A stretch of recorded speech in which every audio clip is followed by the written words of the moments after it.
Good afternoon and welcome to today's webinar. My name is Caroline Robinson. I'm Director of Sandler Training based in Cambridge in the UK.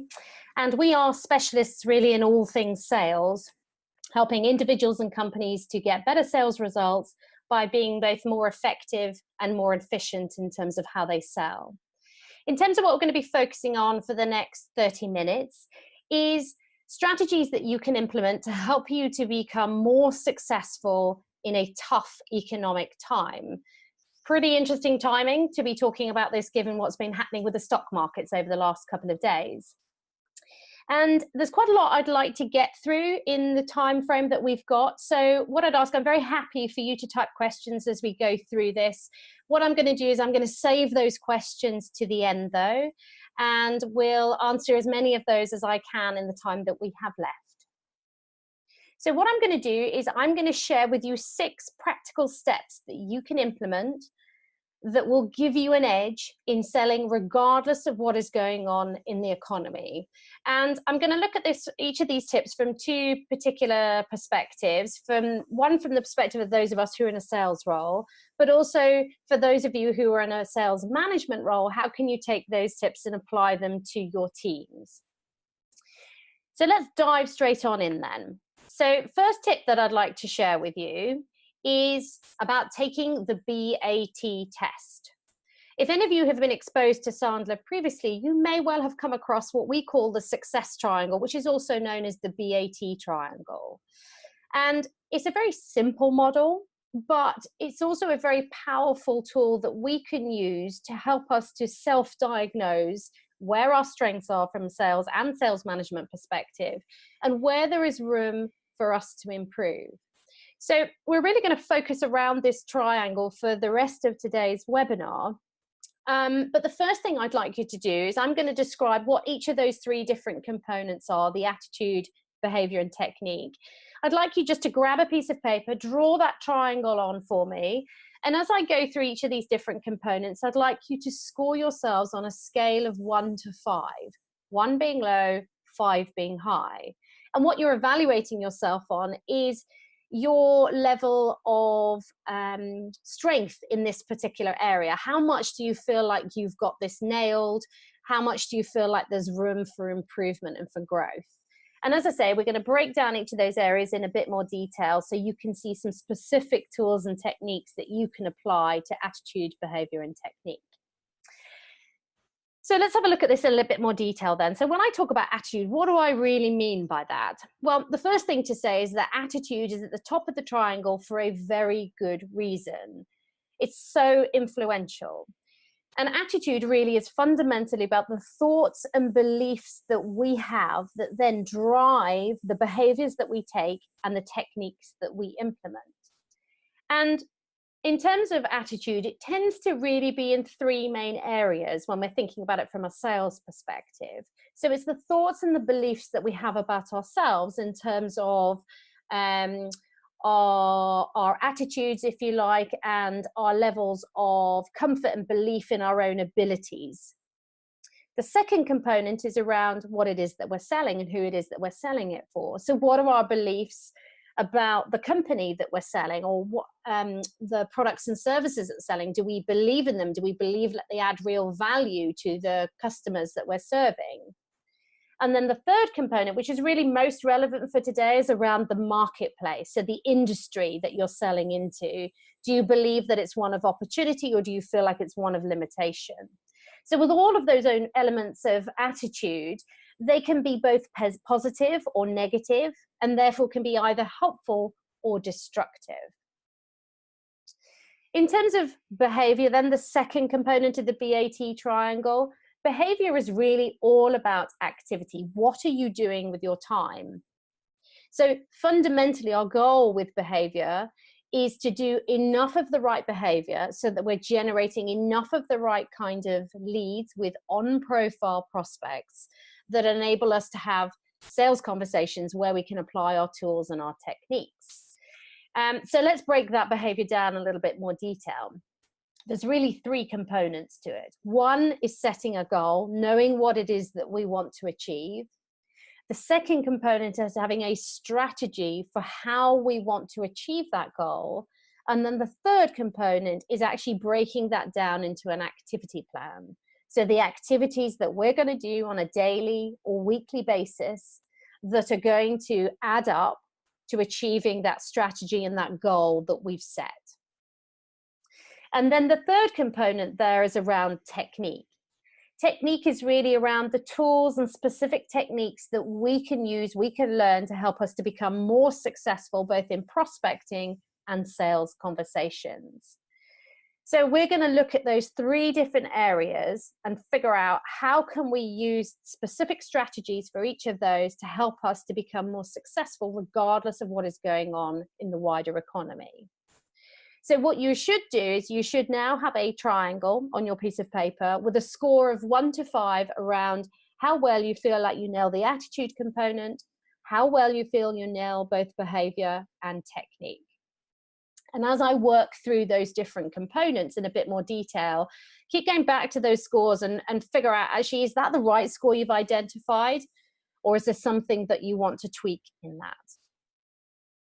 Okay, so let's delve a little bit more into attitude specifically. So the second strategy that we can use to help ourselves to be more effective, regardless of what's going on in the economy, is to control your self-talk.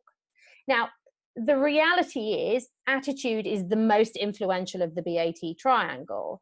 And really, I see it time and time again, the difference between average and great salespeople and sales managers always comes down to attitude, and then the ripple effect of how that then influences behavior and technique.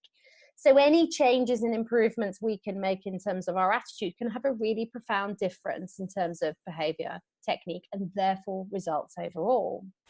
Now, as we've seen, particularly in the last few days, when we're in tougher economic times, you're surrounded by constant messages of doom and gloom from the media or from other people. But if we want to thrive in these times, then you've got to be prepared to ignore those messages, because fundamentally they are of no benefit to you. So we want to do things like turn off the TV, turn off the radio, turn off the online news, and instead be much more deliberate about the positive messages that we're feeding into our attitude to ensure that that then has a positive ripple effect in terms of how we then behave. So let's break that down a little bit more. What do I mean by that? Well, fundamentally, it's all about self-talk. And self-talk is what we say to ourselves. It's that internal monologue that we all have. But it's also what we say when we're talking to other people. And as I'm sure you're only too aware, often that self-talk can be negative or supports negative beliefs that then impact our effectiveness. So let's have a look at that in a little bit more detail. So these are some examples of negative self-talk that I hear a lot when people believe that they're in a tougher economic time. If you like, they're believing those negative doom and gloom messages that get portrayed by the media and by other people. So the kind of things that person might be saying to themselves or saying to their sales manager or saying to anybody else, well, look, nobody's buying in this economic climate, or if they are, they're only buying on price. That means we're going to have to discount more now to be able to get a sale. Or, because of what's going on in the economy, I'm never going to make my numbers. It's a lot harder to make a sale now. It's going to take me even longer to do that. Those are some examples of the kind of negative self-talk people might use if they believe they're in a tougher economy. So let's change that. Let's then have a look and see, well, if we were to turn that on its head, let's look at some examples of positive self-talk that we could replace that negative self-talk with. So, regardless of what's going on in the economy, there are still loads of opportunities out there. People or companies, they've got pain and they are buying regardless of the economy. Every day I outbehave the competition. The media always exaggerates bad news. I ignore it. I only focus on what's in my control. So those are examples of positive self-talk that somebody could reinforce with themselves to deliberately feed their attitude with positive beliefs that drive positive changes in behavior and therefore results that they're getting. So if you identify this as an area where actually it would be beneficial for you to do some work around this, then there's really some key rules that we need to bear in mind when we're working on our self-talk. The first thing that we need to do is we need to recognize when we're using negative self-talk. So that negative language we're feeding ourselves, either when we're talking to ourselves or when we're talking to other people. We need to recognize we're doing it, and then that's the first step to be able to stop it, and then replace it with positive self-talk. So there's some key rules about actually figuring out what's the right self-talk that you want to be feeding your attitude. So it's really important that the statements that you're feeding to yourself are positive, that they are in the present. So they're talking about things that are happening now as opposed to future events. And it's most influential if you can talk about things that you can control. So for example, one of the elements of self-talk I shared with you earlier, every day I outbehave the competition. You control that 100%. You control your behavior and how much you actually do. And then the last component is that for self-talk to work very well, it needs to be very specific. So if we spend a bit of time figuring out what our self-talk is, basically the easiest way to do that is to identify what's your negative self-talk, and then figure out what would be the polar opposite to that. And then filtering it using those key rules that I've just shared with you. And then what we want to do is we want to reinforce that self-talk. So we can do that on a daily basis. So a lot of people do it first thing in the morning, or I personally do it as I'm driving to work in the morning. I'm saying out loud those positive elements of self-talk that I want to feed into my attitude to get my head where it needs to be most effective that day. The other time you can use it is in the moment, if you like. So you find yourself starting to think negative things or saying them out loud, then you switch into your positive self-talk there and then, rather than waiting until the next day. And this is something that I personally have used a lot. And I can say from personal experience, it is a great way to make fast changes in your attitude, but it only works if you follow the rules and you're doing it on a regular basis. Need to be reinforcing it consistently. So let's keep moving forwards then. So third component, which is the second element around attitude, is a short and simple one. No excuses ever. If we want to succeed, regardless of what's going on in the economy, then we cannot accept excuses from ourselves. And for those of you who are in a management role, we cannot accept excuses for other people. Because frankly, it's not helpful to us and it's not helpful to those people that we're managing if we do that. I've listed some examples here of common excuses that I hear being fed back to companies all the time. So things like, we need better marketing materials, or, the company needs to give me better leads. Our pricing's too high. I need to be able to discount. I've been too busy to prospect. I haven't hit my numbers because of the economy. I mean, we could easily go on and on and on and on. I think there's a pretty endless list of excuses that we could come up with. And it's really about recognizing if that's an area of weakness for yourself, that you're prepared to take that belief that actually it has to stop. No more excuses ever. And instead, it's adopting that mindset, that belief, I'm going to take full responsibility for my success and do whatever needs to be done to achieve that success. And really, you're the only person who can control that. So 2 elements there for working on our attitude. One is to work on our self-talk, and the second is to stop accepting excuses from ourselves or from other people. If we move forwards then to looking at behavior, so the second element of the BAT triangle, there's 2 components here. The first one here is about prioritizing your pivotal drivers. So if you remember with the behavior part of the triangle, this is all really about the activity that we're doing on a daily or a weekly basis. And it's about being very deliberate, very targeted with the behavior that we're doing, so that we are ensuring that we are being as efficient as we possibly can be with that limited time that we've got. By prioritizing your pivotal drivers, that's a key way of being able to ensure that the activity you're doing is going to drive the results that you're looking for. So if you identify this as being an area that it makes sense for you to prioritize, what do you need to do then? So what we want to do is to identify 2 activities that if you do them on a consistent basis, you do them very well, they guarantee the health of your pipeline. So they are the pivotal drivers that drive a successful, healthy pipeline. So an example of one of those could be having first conversations with suspects. If you did that very consistently, you did that very well, that would guarantee a full and healthy pipeline. Another example of that could be first meetings with well-qualified prospects. If you were hitting your numbers on that very regularly, doing that activity really well, you would have a great, really robust pipeline.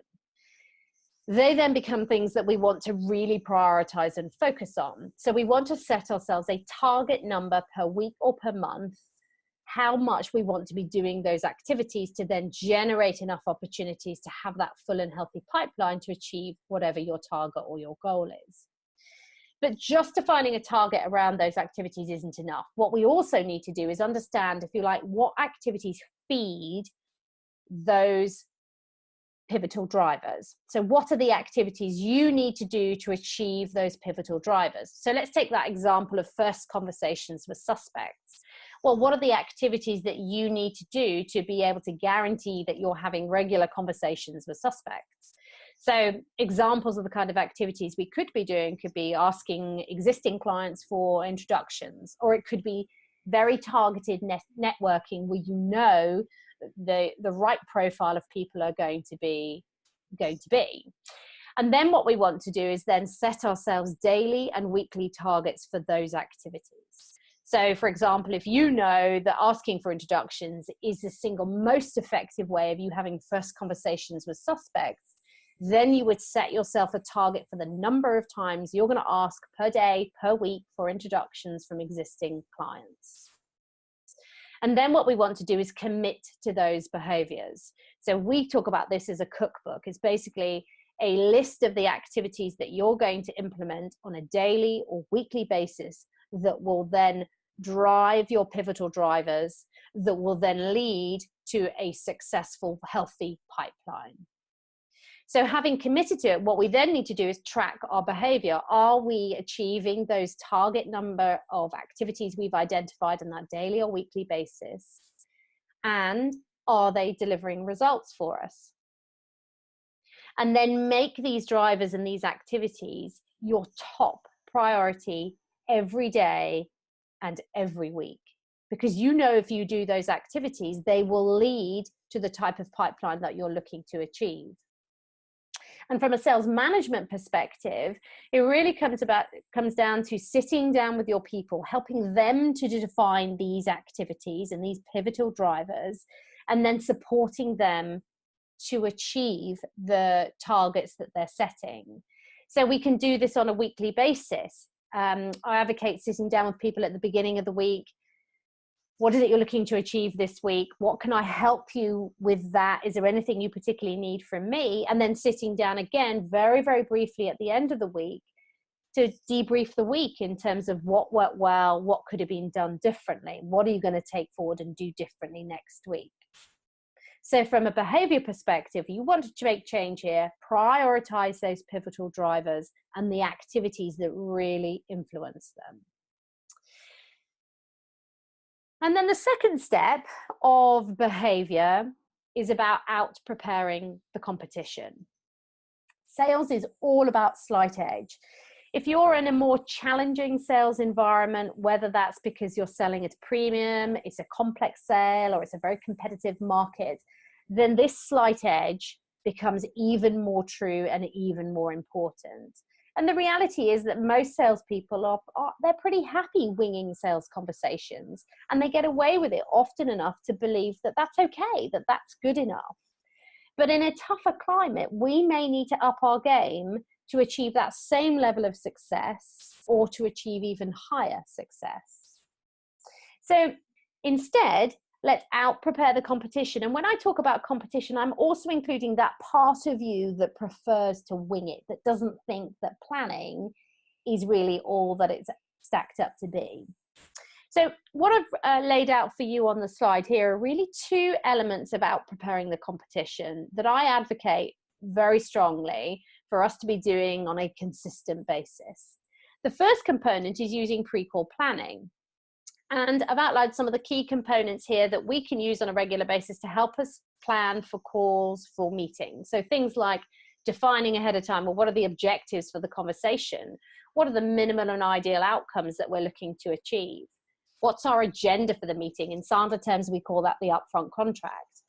What do you need to know? What information do you need to gather? What questions do you need to ask? And what's your mindset going into that call or that meeting? Again, focusing on that positive self-talk that we talked about before. And then the second component of that is once you've actually done the call or you've done the meeting, is actually investing the time to do post-call debriefing or post-meeting debriefing. And again, we can be really systematic about how we do this. It doesn't have to take a whole ton of time, but if we can do that, and it's particularly powerful if we do this with somebody else rather than just doing it with ourselves, because we maybe you know have rose-tinted spectacles sometimes, whereas doing it with a third party, they can be tougher on us. We can learn better lessons as a result of it. So if we're going to invest time in doing post-call debriefing, what do we really need to focus on? So there's 5 components to this. What is the new information that you've learned that enables you to qualify that opportunity and gives you good evidence it makes sense to keep investing time, effort, and energy in moving that opportunity forwards? What red flags or problems did you uncover as part of that process? What next steps have been confirmed? So in our language, in Sandler, we call that a clear future. So it's being really specific about what that next step is and when that will happen, and ensuring that both parties really agree to it. And then doing a bit of self-analysis. Well, what worked well? What would you want to replicate going forwards? And crucially, what can be improved? What lessons can you learn that you can take away and do differently next time? So from a sales management perspective, I think this is a crucial part of what we should be doing in terms of our weekly activities with our people. But ensuring that we're conducting this very much in the spirit of coaching them to get better, and really doing that by asking them questions that enable them to think it through and start that process of self-analysis for themselves, as opposed to sharing our opinion. So it's more about asking questions along the lines of, you know, what do you think worked well? What would you do differently? As opposed to, let me tell you what you should have done at that point in the conversation. The key thing from a sales management perspective as well, that we want to avoid getting sucked into stories. All you want are the facts, not lots of background information that provides context, but doesn't improve learning. Okay, so let's move on then to the last component here, which is really where we start to talk about technique. And if we want to become more successful, again, regardless of what's going on in the wider economic climate, we need to become a technique ninja. We can add more value in the sales process by changing how we are behaving throughout the sales process, all the way from prospecting to converting opportunities. And this is really, if you like, the kind of core element of what we really do within Sandler, as well as that attitude and behavior components. What are the tools and techniques that we can use to help ourselves to become much more effective? And I'd love to be able to go into different tools and techniques today, but we just simply don't have the time to do that in a way that would be remotely useful. So instead, let's look at some of the sort of fundamental principles that we want to have in place if we want to become a technique ninja. In order to become a technique ninja, we've got to have a system that we follow on a consistent basis. So what I'm sharing with you here is the system that we use within Sandler, what we call the Sandler submarine, that takes you all the way from creating bonding and rapport with your prospective client, all the way through to qualifying them and then closing that opportunity and ensuring that it it sticks once you've closed it. So in our world, we talk about uncovering pain, budget, and the decision-making process, using those three compartments to help you to quickly qualify how real an opportunity is, figure out whether it should even be in your pipeline, and then should you continue investing more time, effort, and energy in that. If we don't have a system, then we are essentially winging it. And Sandler isn't by any means the only system that's out there. So, but I advocate you have a system that you can follow, because what that enables you to do is learn what's working, what's not working, figuring out what it is that you need to change to become even more effective. And then once we've figured out what our system is and we're following on a consistent basis, then the system should also give you tools and techniques that you can learn, that you can use, and you can keep practicing and refining. And one of the reasons why that's so important is for us to become a technique ninja, we need to be able to break technique down into bite-sized pieces that we can then practice in a short and sharp way. And where I'm really coming from with this is about adopting the principle of Kaizen, which is something I'm really, really keen on. Kaizen is basically the Japanese term for continuous improvement. And that, I think, is the mindset that we need to have if we want to be continuously successful in growing and improving in sales. So if we take that principle of Kaizen and then apply it to technique, we want to be making one small improvement every single time we're having sales conversations, every single time we're using a technique. And the only way you can do that is to really break your technique and your process down to bite-sized chunk and then figure out those as we go forward. So it then becomes about practicing them and ensuring that we're doing a lot of practice outside of the sales conversations that we're having, not just getting into sales conversations and then figuring it out as we go along. So in summary then, there's really 6 components that we can focus on if we want to be successful or even more successful when selling in a tougher economic climate. The first one is to take that BAT quiz, to analyze for yourself. Where do you sit in terms of that attitude, behavior, and technique? If we break that down into more detail, if we look at it from an attitude perspective, it's about controlling your self-talk, investing time in feeding your attitude with only positive self-talk, because that can really have a fundamental difference. And having that mindset that there's no more excuses ever. If we switch to looking from a behavior perspective, then it's really about prioritizing your pivotal drivers and the activities that really influence those, making them your top priority, carving out time to do those on a daily, weekly basis so that you're filling your pipeline with good quality opportunities. And then out preparing the competition, using tools like pre-meeting planning, post-call debriefing to continuously be improving and make sure we're on the top of our game. And then from a technique perspective, becoming a technique ninja, knowing that we've got a system that we can follow and we've got specific tools and techniques that we can break down and practice in more detail. So we can always be getting better. If you're looking to learn more about anything that we've talked about or any different aspects of sales, there's really 3 main ways that you can do that, depending on what it is that you want to learn and also where you're based geographically. The first, the easiest way to do it, if you're interested in getting sales tips or sales management tips, including videos, then you can follow me on LinkedIn. Delighted to have you following. Second component that you could do is sign up to something that's called SELL, S-E-L-L. We have an online resource that contains a lot of free Sandler resources, including podcasts, videos, webinars. If you're interested in being signed up to that free resource, then send me an email to crobinson@sandler.com and just put in the title SELL and we'll get back in touch with you.